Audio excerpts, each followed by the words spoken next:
2025년 고2 모의고사 6월 41번, 42번 들어가도록 하겠습니다. 자, 이 단락 장문인데 일단 변형 문제로는 빈칸 문제 추천한다. 빈칸은 선생님이 이제 핑크색으로 친 부분 있어서 좀 신경 썼으면 좋겠고, 그 다음에 문장 넣기와 순서 조금 대비를 해야 되겠고, 그거에 대한 단서는 선생님이 파란색으로 이렇게 박스 쳐놨지, 이 부분을 중심으로 대비하면 되겠습니다.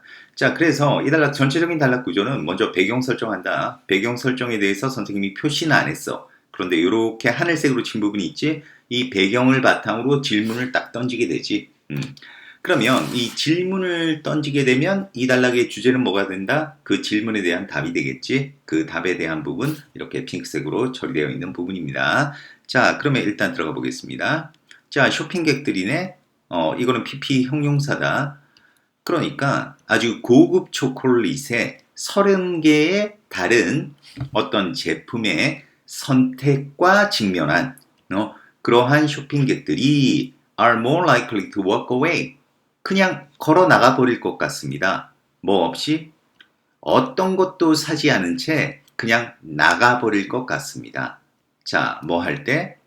바로 그들이 오직 half a dozen, dozen이 10이니까 half니까 6개지. 오직 6개의 선택을 제시받았을 때와 비교되었을 때, 바로 아까 뭐였어? 30개의 어떤 다른 종류가 있나 봐. 고급 초콜릿. 이 중에서 하나를 고르세요 했을 때 쇼핑객들이 그냥 걸어 나가 버린다는 거지. 응?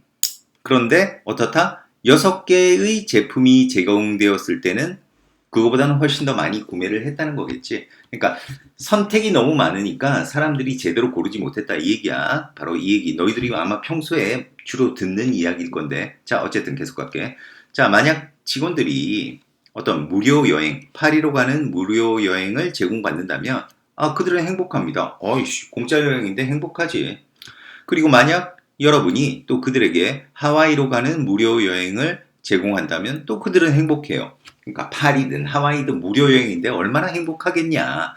그런데 그러나 만약 여러분이 그들에게 선택을 제공한다면 뭐 두 가지 그 목적지 사이에 선택을 제공한다면 그러니까 딱 파리 갈래 하와이 갈래 둘 중에 하나만 선택해봐 이렇게 한 거야. 아까는 뭐였어? 선택지가 없이 그냥 파리를 가든지 아니면 하와이 가든지 했는데 둘 중 하나 중에서 골라라 이렇게 했을 때 그들은 어떻다? 바로 less happy, 덜 행복하다는 거지. 그들이 뭘 선택하든지 간에 그들의 행복이 덜 떨어졌다는 거야. 그러니까 의문이 생기잖아. 이제 질문을 던지는 거야, 질문을. 왜 선택이 그렇게나 뭐 했다? disruptive, 혼란스럽게 만들었습니까? 그러니까 다른 말로 disruptive, 그렇게나 좀 지장을 주었습니까? 혼란을 주었습니까? 이런 뜻이 되겠지? 자, 그랬더니 자, 선택이 많으면 당연히 좋을 것 같은데 실제적으로 선택이 많았더니 사람들이 행복하지 않았다는 거지. 그러니까 그거의 답이 바로 나오네. 그 이유는 is that, 대디아입니다. 자, 선택이 강요했다는 것입니다. 오형식이네. 뭐를? 우리가 비교를 하도록. 그리고 상대적인 단점을 인식하도록 만들었다는 것입니다. 자, 그러니까 이 선택이 많다 보니까 서로 비교할 거 아니야. 근데 비교를 하면서 좋은 점을 막 이제 인식하는 게 아니라 바로 상대적인 어떤 단점들을 오히려 인식하게 됐다라는 거네. 그렇기 때문에 선택이 많았더니 이렇게 혼란스러운 또는 지장을 주는 그런 결과가 나왔다는 거겠지. 자, 그래서 이 빈칸 문제로 이런 거 괜찮잖아. 지금 선생님이 표시한 바로 이런 문장. 자, 그래서 이제 그 다음에 또 구체적 진술 펼쳐진다. 파리를 선택한 사람들은 불평합니다. 뭐를 불평하겠니? 파리는 그것은 바다를 가지고 있지 않아. 이렇게 불평을 한대. 그리고 하와이를 선택한 사람들은 또 후회합니다. 뭐라고? 그 하와이는 박물관을 가지고 있지 않아. 이렇게 또 후회한다는 거야. 그러니까 심리학자 베리 슈왈츠는 이것을 뭐라고 불렀다? The tyranny of choice. 그러니까 선택의 어떤 횡포, 압제, 폭거 뭐 이런 뜻 선택의 횡포라고 불렀다는 거야. 자, 그러니까 이 단락에 있어서 바로 키워드는 바로 이거지. 핵심적인 소재가 바로 선택의 횡포라는 거지. 그거를 이제 설명하려고 사실 이 지문을 우리가 쓰고 있는 건데 자, 어쨌든 이것이 바로 선택의 행포라는 거야. 근데 이유가 나오지? 왜냐하면 rather than providing freedom. 그러니까 어떤 자유를 제공하기보다는 그것이 그 선택이 실제적으로 우리의 의사 결정을 제약했기 때문에 그것은 말 그대로 선택의 어떤 횡포라고 부른다는 거야. 자, 그리고 그는 주장합니다. 자, 뭐라고? 더 좁아진 선택이겠니? 여기 근데 뒤에 뭐가 돼 있어? 불행을 증가시킨다라고 있잖아. 그러니까 이거는 더 좁아진이 아니라 뭐 broader, 더 폭넓은 선택이겠지. 더 폭넓은 선택이 바로 불행을 증가시킵니다. 왜냐하면 자, 이유가 나오네. 우리가 걱정하기 때문에 뭘 걱정하느냐? 우리가 잘못된 결정을 할 것을 걱정하고 그래서 우리가 또 뭐 한다? 스트레스 받기 때문에 뭐에 대해서 그러니까 모든 비교를 처리하려고 애쓰는 것에 대해서 어떤 노력 속에서지?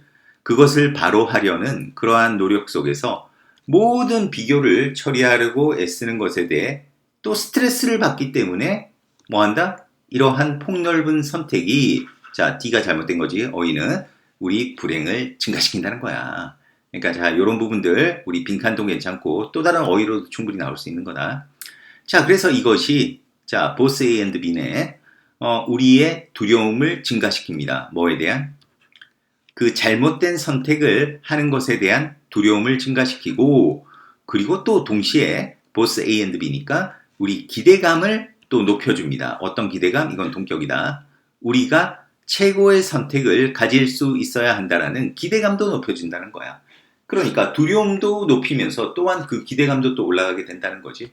자, 그리고 결국 having made a choice. 그 선택을 한 이후에 우리는 그때 뭐 하기 시작한다? 후회하기 시작합니다. 또 선택을 하면 일단 후회하네. 뭐 하면서? wondering, 궁금해하면서. 그것이 올바른 선택이었는지 아닌지 궁금해하면서 또 후회하기 시작한다는 거야. 결국 선택이 많았더니 실제적으로 덜 행복했다. 이게 이달락에서 하고 싶은 얘기였지. 자, 그러니까 이 글의 제목으로 적절한 거는 뭐겠니? 예기치 않은 어떤 함정으로서의 선택의 아이러니 2번이 되겠지. 그리고 문맥상 낱말의 쓰임이 적절하지 않은 것은 아까 얘기했지. 바로 D가 되겠다. D. 자, 그래서 이 단락은 이제 전체적인 단락 구조 보면 먼저 배경 설정에서 이 배경을 바탕으로 질문을 빵 던졌다. 그래서 질문에 대한 답이 나와 있는 그런 구조고 우리가 순서 문제 나온다 그러면 이런 부분 괜찮잖아. But, this, 그 다음 this 이 세 부분을 이용해서 우리 순서 문제 나올 수 있고 그 다음에 이제 뭐 문장 넣기 같은 경우는 이런 this라든지 물론 여기도 마찬가지고 뭐 but도 마찬가지고 이렇게 나올 수 있지 않겠나 그렇게 생각하고 빈칸은 선생님이 핑크색 친 부분에서 아마 나올 가능성이 높으니까 거기에 있어서 좀 철저히 대비하면 충분히 잘 대처할 수 있을 거라 생각합니다. 자, 그러면 41, 42 여기서 마무리하겠습니다. 수고했습니다.